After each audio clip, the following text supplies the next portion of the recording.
And then we also had to go through a pitching session, my colleagues and I, to the then board of CAF, which was a scary situation because you had probably about 16 or 17 people from not the arts community, but from the finance community.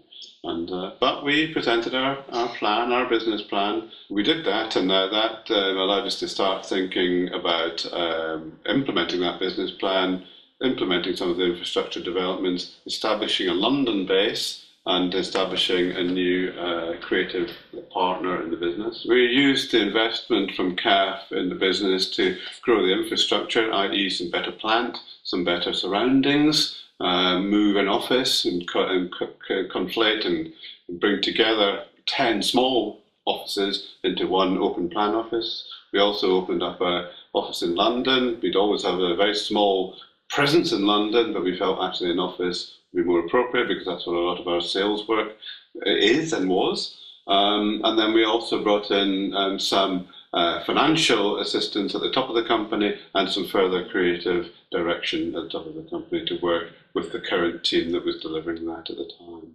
Maverick used the investment to grow the company, to build and deliver the business plan, which we did, and exceeded our business plan. So we were enthused by that.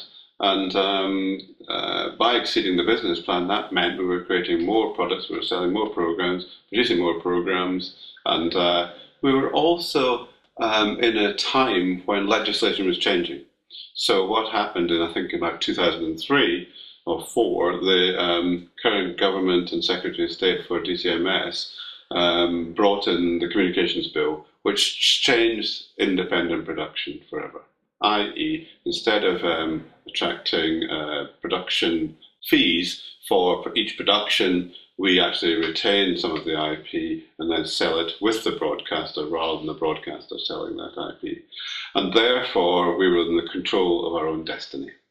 And those two things together, i.e. successful company, growing company, new business model, actually what happened in the following 2 years is the independent production sector consolidated, i.e.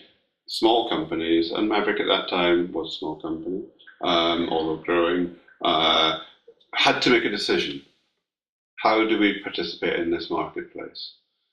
We had started off as a lifestyle company. We continued that creativity that had grown out of lifestyle, but we turned it into a business in this period. And I think the CAF investment assisted in that process. However, we felt at that point, probably 5 years after the CAF investment, that it was time to participate in the consolidated market. And we decided to join All3Media, which is the largest independent production company in the UK. And we joined All3 because we felt that the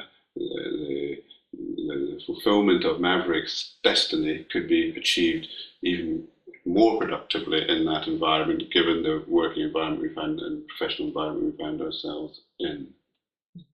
When Maverick did decide to exit the CAF fund, we actually had some advice from a gentleman called John Hanley, who we got to know through the CAF fund.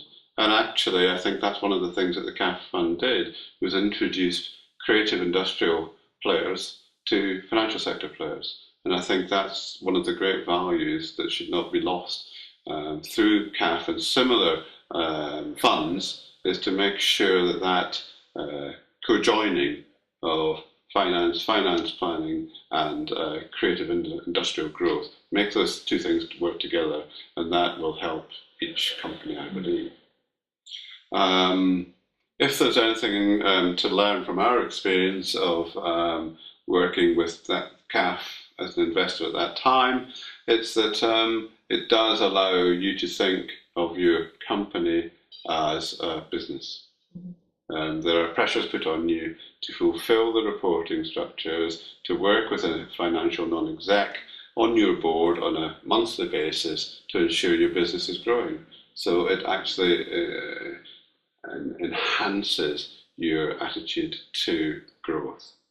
So that's very valuable. The change in lifestyle and mindset that brings can be sometimes problematic and difficult in the creative industries. But if you believe your business is available and up for growth, then I think you find ways to do that. And so having the liberation of finance to take some of the pressure away from the project delivery and the profit out of each project can enhance the creative opportunities in the company.